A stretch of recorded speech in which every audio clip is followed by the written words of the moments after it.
오늘 통독 본문은 누가복음 21장에서 요한복음 3장까지의 말씀입니다. 누가복음 21장에서 요한복음 3장이기에 오늘 잠시 요한복음 개요를 함께 나누도록 하겠습니다. 그림 화면을 보여주시길 바랍니다. 다음 페이지에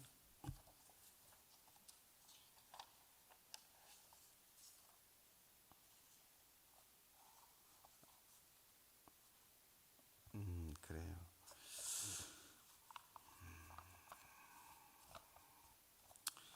이제 요한복음을 다 이제 우리가 통독하면 사복음서를 다 통독하는 것이고, 예수님의 모든 생애가 이제 복음서에 기록되어 있고 복음서에서 또 끝이 나는데, 우리가 복음서 이해를 한번 마무리하는 차원에서 내용을 좀 살펴보기 원합니다. 이것은 예수님 당시에 예루살렘의 지도이고 또 예수님의 그 사역이 주로 여기 기록되어 있는 지역을 중심으로 펼쳐졌습니다. 여기 제일 아래쪽에 사해가 있고 사해 바로 위쪽 부분에 베들레헴과 예루살렘이 있죠. 우리가 잘 아시는 대로 베들레헴에서 예수님이 탄생했죠. 그런데 예수님의 원래 고향은 북쪽으로 쭉 위로 쭉 올라가면 나사렛이 나오지 않습니까? 그곳이 이제 갈릴리 바다 약간 아래쪽인데요. 약간 아래쪽에 나사렛에서 원래 고향인데, 예수님의 부모, 육신의 부모인 마리아와 요셉이 원래 나사렛 지역에 있었겠죠.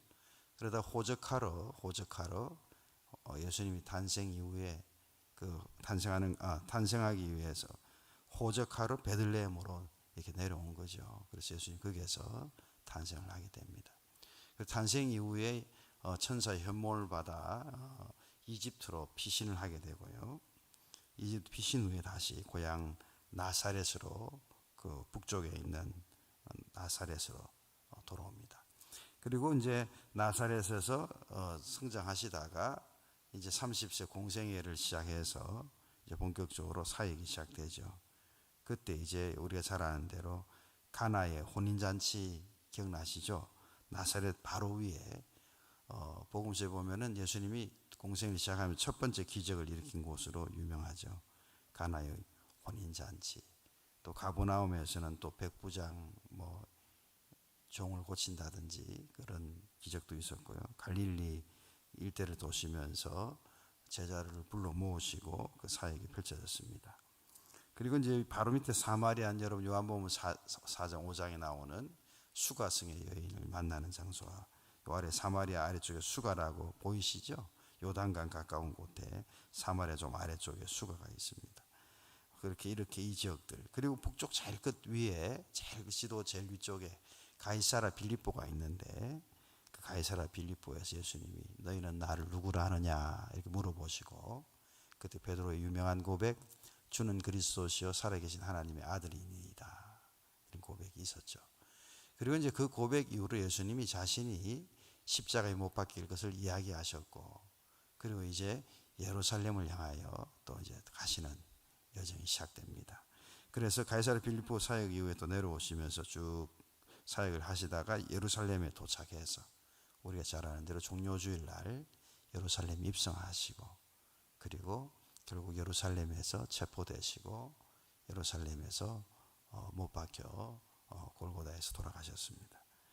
이렇게 예수님의 사역을 잠시 보았고요. 다음 그림은 참고 자료로 제가 넣었습니다. 왜냐하면 지금 이야기한 내용들을 조금 더 디테일하게 정리를 한 자료이기 때문입니다. 앞서 이야기한 내용과 연결해서 디테일하게 도표가 있는데, 한번 여러분이 찬찬히 시간 되실 때 한번 비교해 가면서 알파벳 A, 천사들, 결국 이 천사들 A는 뭐냐면 예수님의 수태고지를 마리아에게 하는 누가복음 2장에 나오죠. 그런 말씀들을 이제 할 때 A, 여기서 했구나. B, birth, 탄생은 보니까 베들레헴에 B가 있구나. 이렇게 비교해 가면서 보시면 이해가 되겠습니다. 다음 그림은 우리가 복음서 할 때 자주 들여다봤던 사복음서의 비교에 대한 도표입니다. 비교에 대한 도표고, 오늘은 이제 요한복음을 나누게 되고요. 그 요한복음의 그 한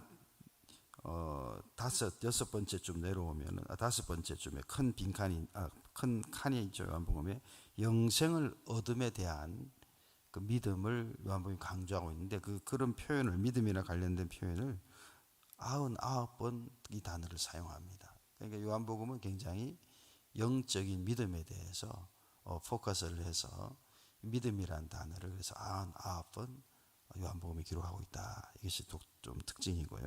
바로 그 아래 요한복음의 성격이 영적이다. 누가복음은 역사적이다. 그러니까 이 누가는 의사 출신으로서 사도행전도 썼고 누가복음도 썼는데 역사 기록자 같은 그런 어떤 관점이 실제로 많이 들어가 있고요.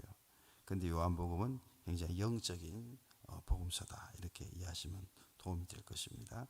그리고 마태, 마가, 누가는 굉장히 공통된 자료를 많이 사용해서 복음서 저술된 반면에 요한복음은 공통된 자료가 8%밖에 되지 않고 92%는 완전히 독특한 그런 어떤 자료들이 많이 있습니다. 그래서 요한복음의 공간복음에 들어가지 못한 이유가 완전히 독특한 내용과 자료가 많이 들어가 있기 때문입니다. 이 정도 참고하시고요. 다음 그림 보시면요. 요한복음의 특징이 있는데요. 여기 그 세 번째 칸의 이야기가 참 인상적인, 참 이 특징, 이런 개요에 제가 사실은 가까운 이웃교회라는 거기서 통독을 또 하시는데 제가 자료를 많이 좀 인용한 것을 미리 밝혀둡니다. 여기 보면 셋째 줄에 어린아이가 건널 만큼 얕으면서 성인이 빠져 죽을 만큼 깊다. 요한복음의 특징입니다. 굉장히 읽기도 좋은 책인데 또 그 깊이가 굉장히 깊다. 이렇게 생각을 하시면 되겠죠. 예.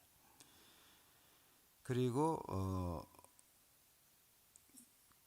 그 아래 보면 예수님의 공생의 기간 3년 이상이었다는 것을 요한복음의 자료를 통해서 확인할 수 있다. 이게 이제 네 번째 예수님의 예루살렘 방문을 정확하게 기록을 하고 있는 것이, 공간복음에 이렇게 정확한 기록이 없었는데 요한복음은 네 번째 예루살렘 방문의 기록까지 남아있기 때문에 예수님의 공생에 대한 그 자료를 새로 또 추가로도 확인할 수 있게 되었다라는 이야기. 그 다음 요한복음의 또 특징은 비유가 별로 나오지 않는다는 거예요. 비유. 예수님이 비유로 하신 말씀들이 참 많은데 이 비유가 별로 다른 복음서에 비해서 별로 나오지 않고요. 또 사람들과의 여러 만남들, 예를 들어 3장에 니고데모를 만났다든지 수가성을 만났다든지, 이제 이러한 내용들이 꽤 많은 분량을 차지한다는 거죠. 예, 이 특징들을 하겠습니다. 다음 페이지에 보면 요한복음 이제 구조가 나옵니다. 구조. 요한복음 구조를 보면 서론이 주로 1장에 펼쳐져 있고요. 그 다음에 2장에 예수님의 여러 초기 사역 관련된 예수님의 등장, 소개라고 할 수 있겠습니다. 그리고 예수님이 5장에서부터 12장까지 배척을 당하고 반대를 당하는 내용들이 기록되어 있고요. 13장에 16장에는 예수님의 여러 사역과 설명들, 그리고 자신의 앞으로 될 일들, 이런 것들이 설명되어 있고요. 17장에 예수님 십자가에 달리기 전에 그런 중보의 기도, 그리고 고별기도라고 부르기도 하는 그런 내용들이 담겨 있습니다. 이 중보기도는 이제 제자들이 겟세마네에서 했던 중보를 말하는 게 아닙니다. 예수님이 제자들과 여러 다른 이들을 위한 고별기도, 중보기도가 있었다. 18장, 19장에 예수님이 십자가에 못 박히는 내용과 마지막 20장, 21장에 부활의 이야기가 기록이 되어 있습니다. 자, 요한복음의 하나 또 중요한 마지막 제가 특징을 인용하고 개요를 마치겠습니다. 헬라어로는 에고 에임이라는 문장이 있습니다. 에고, 나는, 에임이 뭐뭇이다. 나는 뭐뭇이다. 명제처럼 자기 자신을 나는 누구누구이다. 이렇게 표현한 표현이 요한복음에 엄청 많이 등장하는데 그 등장을 참 설명하겠습니다. 그래서 에고 에임이 나는 뭐뭇이다. 나는 생명의 떡이다. 나는 생명의 빛이다. 나는 문이다. 나는 선한 목자다. 나는 부활이요 생명이다. 나는 길이요 진리요 생명이다. 나는 포도나무다. 너희는 가지이니 이렇게 나오지 않습니까? 에고 에이미 이런 센텐스가 요한복음에 많이 등장하는데 예수님의 정체성을 그 한 센텐스에서 보여주는 그런 문장들이 굉장히 많이 등장을 하는 것이 또 요한복음의 이야기입니다. 자, 이제 우리 하나님 말씀을 조금 더 디테일하게 들어가서 나누기를 원합니다.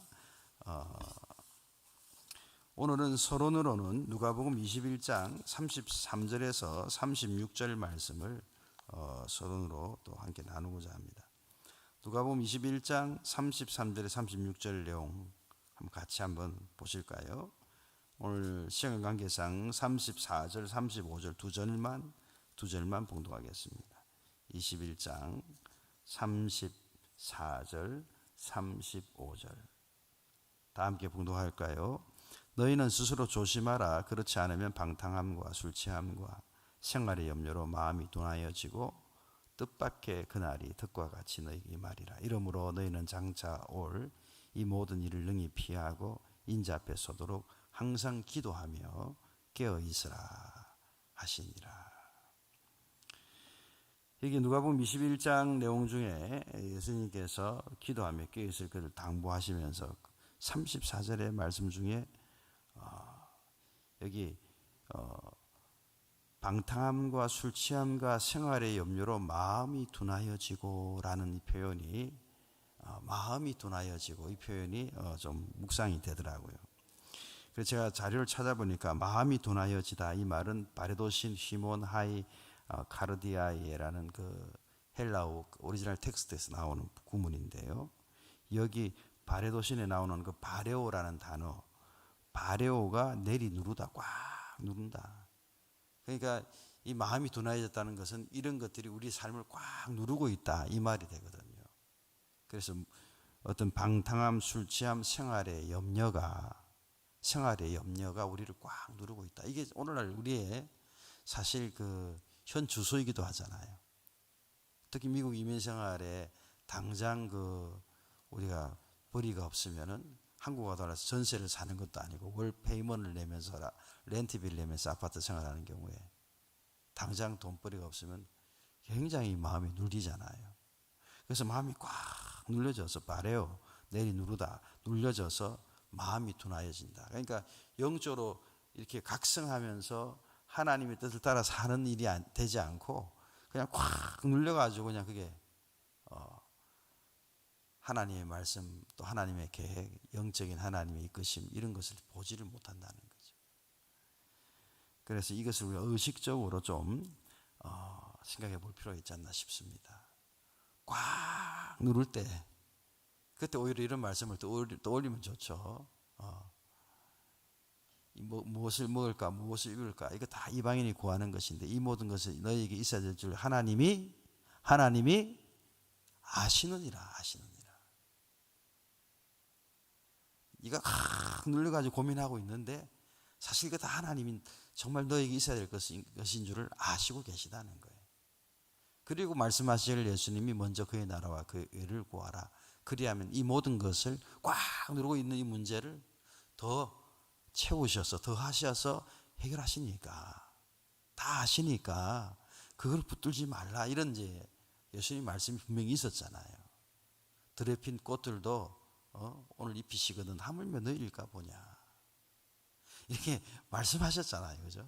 그러니까 우리가 꽉 눌림을 받을 때 그래 하나님 다 아신다는데 내가 이렇게 너무 눌려가지고 근심하고 있구나 염려하고 있구나 마음이 둔해져 있구나 그래 이런 상황에도 하나님 말씀 붙들고 내가 늘 하나님 다 아시니까 먼저 그의 나라와 그의 의를 구해야지 하고 한 걸음을 발걸음을 딱 옮기는 순간 그때부터 하나님의 기적이 시작이 된단 말이에요.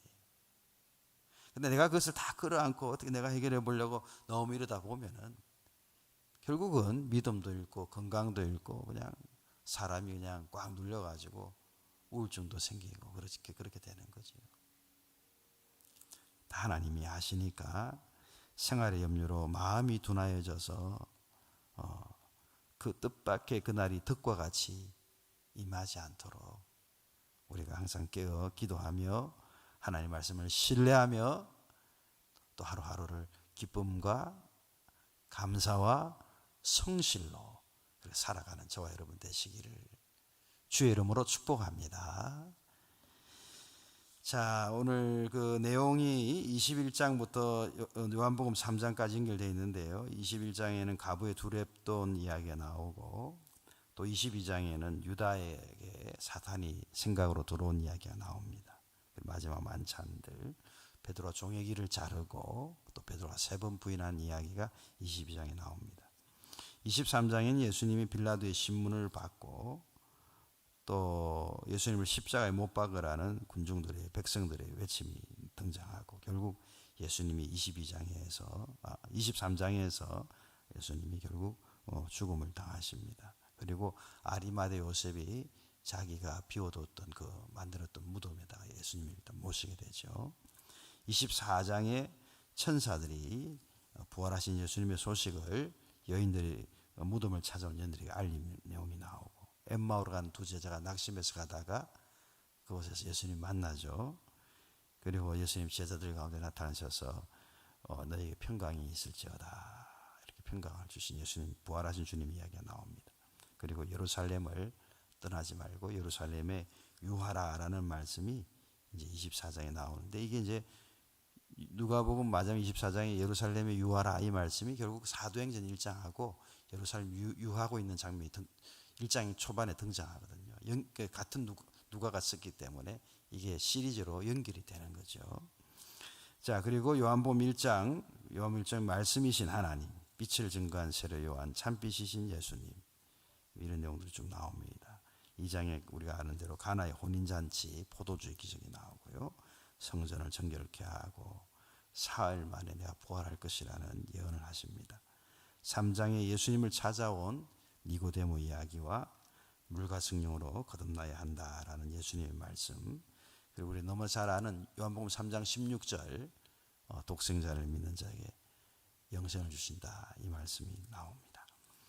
자, 나눔의 말씀 하나를 먼저 또 나누면요, 누가복음 22장 31절에서 34절 말씀, 우리 다 함께 누가복음 22장 31절에서 34절을 다 함께 봉독하도록 하겠습니다. 누가복음 22장 31절에서 34절을 봉독할까요? 시작. 시몬아 시몬아 보라 사단이 밀가부로 하려고 너희를 청구하였으나 그러나 내가 너희를 위하여 내 믿음이 떨어지지 않기를 기도하였노니 너는 돌이킨 후에 내 형제를 굳게 하라.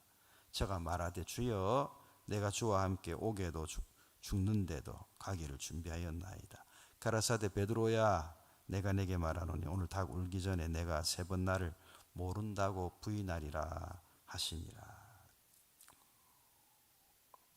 예수님이 십자가에 달려 죽기 전에 베드로에게 하신 말씀이에요. 31절에 보면 시몬아 시몬아 베드로를 부르시는 거죠. 사탄이 너를 밀가부르듯 너를 청구하고 있다. 그러니까 사탄이 지금 너를 향해서 도전하고 있다는 거죠. 네가 그 시험에 들 수 있겠구나. 그래서 내가 네 믿음이 떨어지지 않기를 이것을 아셨으니까 위에서 기도를 하셨고요. 그리고 너는 돌이킨 후에 내 형제를 굳게 하라. 이 여러 의미가 여기에 해당되겠습니다만 여기 돌이킨 후라는 것이 이어지는 33절 34절에 보면 베드로는 내가 오게도 예수님과 함께 가고 죽기도 함께 죽을 것입니다 라고 말은 했지만 34절에 닭이 3번 울기 전에 네가 나를 부인하리라, 이 부인하는 이야기, 배신하는 이야기를 예수님이 하세요.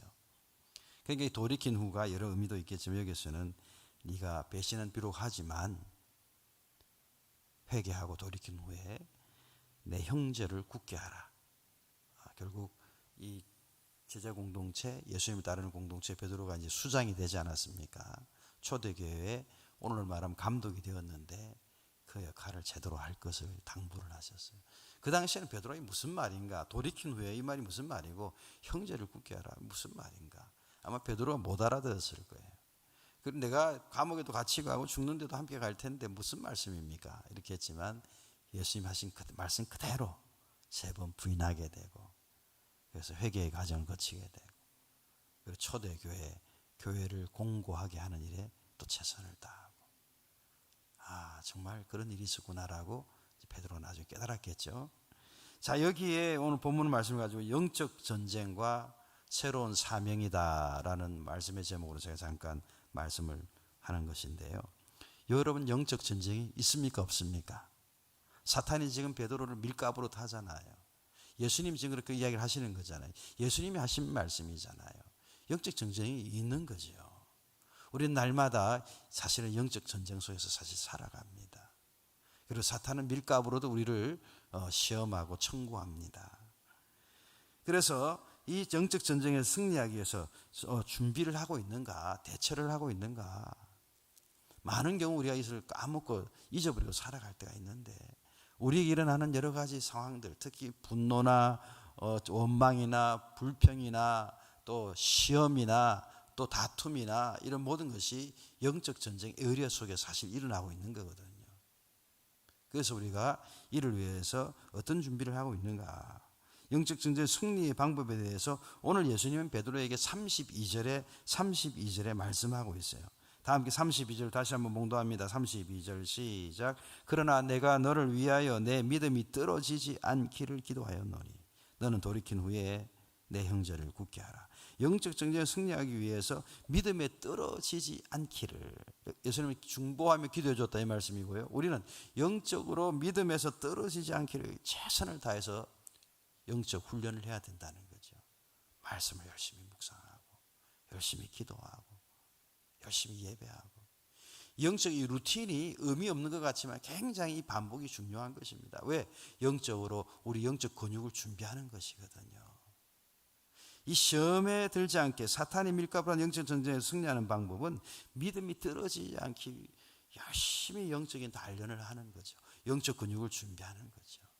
깨어 기도하고 말씀 묵상하고 예배하고 헌신하고, 이것이 그래서 굉장히 중요한 영적 전쟁의 어떤 준비가 될 수 있다는 것이죠. 또 32절에 예수님이 믿음에 떨어지지 않기를 기도하였느니 너는 돌이킨 후에 내 형제를 굳게 하라. 돌이킨 후 무슨 말씀입니까? 회개에 충만한 믿음 생활을 의미합니다. 영적 전쟁에서 사탄은 왜 몰려드느냐? 마치 파리떼가 왜 몰려듭니까? 악취가 나는 곳에, 부패한 곳에 그 쓰레기 때문에 몰려들거든요. 그래서 우리가 영적 전쟁에 승리하기 위해서 이 쓰레기 더미를 빨리 치우는 게 중요해요. 이걸 그대로 조금 놔두면 이 파리들이 냄새를 맡고 다 모여듭니다. 이와 마찬가지로 원수 마귀도 여기 나의 타겟이 있다 이런 생각을 쉽게 설정을 하는 것입니다. 그래서 우리가 영적 전쟁에 승리하기 위해서 회개에 충만한 믿음 생활이 필요합니다. 그럼 그게 깨끗이 정결해지고 나니까 사탄이 을신을 못하는 거예요. 예수 그리스도의 보혈의 피로 좀 시킨 곳이에요. 사탄이 접근을 못하는 거예요. 그래서 영적인 단련과 영적인 회개의 충만이 영적 전쟁의 승리가 된다 하는 것입니다. 마지막으로 오늘 요한복음 3장 1절에서 8절 예수님이 니고데모를 만나 말씀하신 이야기를 나누고자 합니다. 자, 요한복음 3장 1절에서 8절이 내용이 기니까요, 우리가 5절에서 6절 두 절만 봉독하도록 하겠습니다. 요한복음 3장 5절에서 6절 두 절만 봉독할까요? 시작.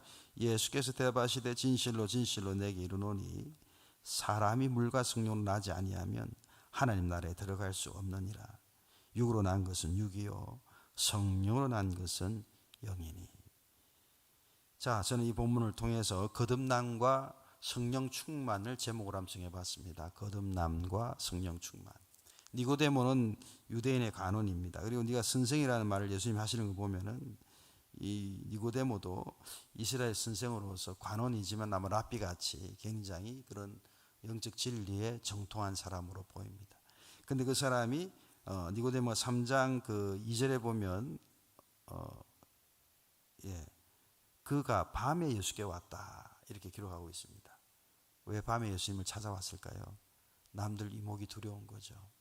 왜냐하면 유대인의 관원이기도 하고 랍비인데 새파랗게 젊은 예수 앞에 와서 뭔가를 물으러 온 것이 소문나면 좀 괜히 민망하지 않습니까? 그동안 자기의 네임밸류가 있는데.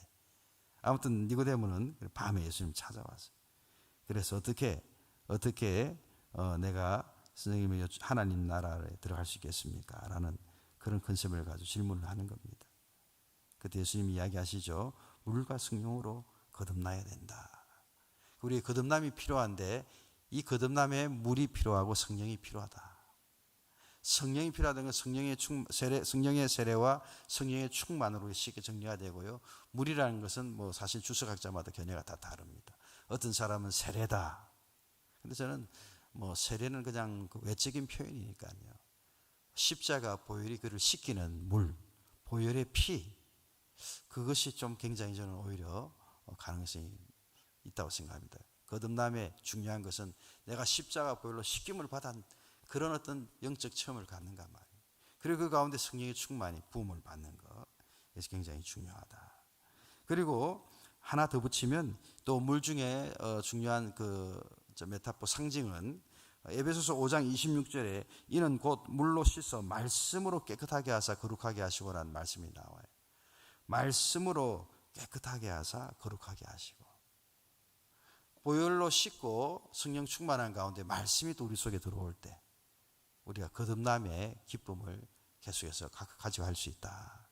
그래서 이 삼위일체적으로 해석이 된 거죠. 저 개인적으로는 십자가 보혈로 씻고, 그래서 성령의 세례와 성령 충만 받고, 그 다음에 말씀으로 깨끗하게 되어지고 거룩하게 되어지는 이 과정이 결국 거듭남의 우리 과정이 아닌가. 그래서 오늘 저와 여러분이 십자가 보혈을 온전히 붙드시고 성령 충만 사모하시고 그 다음에 말씀 충만 사모하셔서 그 거듭남이 참 진정 내 삶 가운데 그렇게 누려지는 축복이 되시기를 주의 이름으로 축원합니다. 예, 다음 페이지, 마지막 페이지는 아마 우리 퀴즈가 나와 있을 텐데 여러분 화면을 보시고 또 퀴즈에 대한 답도 풀어보시고 여러분의 적용과 나눔 또 퀴즈에 대한 답 이런 것들을 여러분 각각의 카톡방에서 쉐어하시기를 바랍니다. 우리 다 함께 기도하겠습니다. 살아계신 하나님 감사합니다. 오늘도 귀한 새벽을 깨우게 하시고 또 성경 통독을 함께하면 감사합니다. 아버지, 이제 어느덧 요한복음으로 우리가 통독의 과정이 옮겨졌는데요. 이제 사복음서를 곧 마감하게 됩니다. 주님의 은혜로 구원받은 저희들 주님과 함께 동행할 수 있는 그런 믿음 생활이 되게 하여 주옵소서. 아버지, 우리를 부족한 가운데 세상의 염려로 둔해진 우리를 아버지 주님이 다 아시느니라. 먼저 그의 나라와 그의 의를 구하라. 그리하면 이 모든 것을 더 하시리라는 약속의 말씀을 붙잡고 마음이 둔해지는 것이 아니라 여러 가지 환난과 낙심 가운데서도 충만해지고 아버지 기쁨과 감사가 넘치는 아버지 비전의 사람들이 다 되게 하여 주시옵소서. 예수님의 이름으로 간절히 기도 올리옵나이다. 아멘.